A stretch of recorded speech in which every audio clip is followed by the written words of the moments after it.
Hey Eagles, I'm Thomas Maggart. And I'm Le'hana Criswell. For students in grades 7 through 11, it's time for optioning.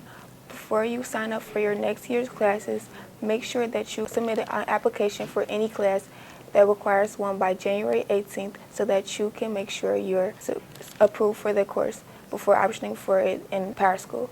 The online optioning form opens January 25th and it will close February 3rd. Counselors are visiting classrooms from January 17th to the 24th to answer any questions, and all links are posted on the Walnut Hills High School website under the Counseling tab. Buffalo Bills player Damar Hamlin suffered a cardiac arrest during Monday Night Football on January 2nd in Paycor Stadium. The game was suspended and Hamlin was taken to UC Medical Center before being discharged almost a week later. Considering the trauma of those who witnessed Hamlin's near-death experience, conversations about athletes and destigmatizing mental health have been brought to light. Walnut's own Nut House leaders recognize the importance of mental health as they organize an event to bring awareness to mental health and suicide prevention at the boys' basketball game on Friday, January 6th.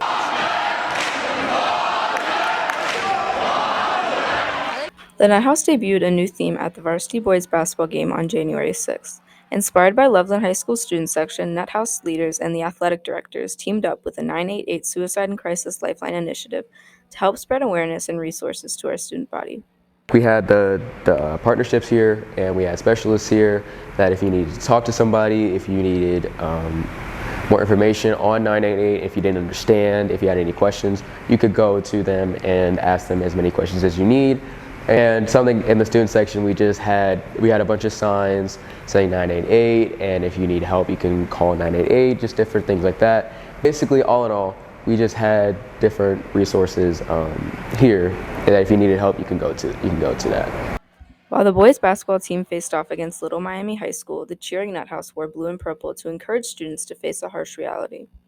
We want kids to know that there's help out there, that if you need it, you can go to whenever you need it. And we want people to know that you're not alone through all this, that everybody goes through different things, and it's nothing to be ashamed of. I think that message needed to be said, I guess, from students. You know, adults can easily say, like, if you need help, you can go to so-and-so, you can do this, you can do that. But I feel like coming from other students and saying, from other students who have dealt with depression and anxiety or suicidal ideations, that it's more of a comfort, you know, hearing that from somebody your age.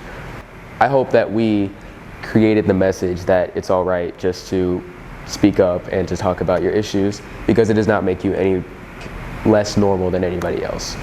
According to 988lifeline.org, dialing 988 will connect you to a trained counselor who is prepared to listen and provide support and resources to those in crisis. The Black Eagles Club recently hosted a discussion on a new sexual assault policy for CPS schools and are currently hosting a hygiene drive for Lighthouse Youth and Family Services. The club is new to the school year and was presented by the Black Panthers, who were dedicated community service and cultural education.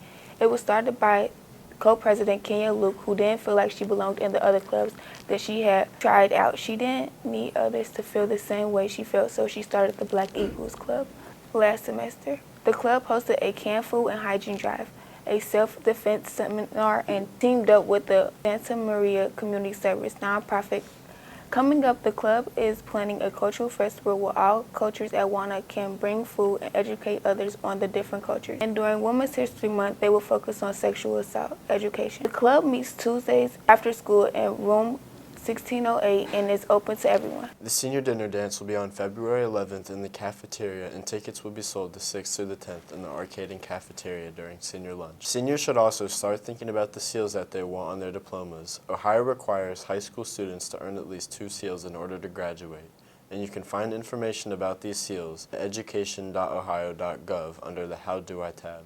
Students who have not met the requirements for these seals will be contacted by their counselor soon.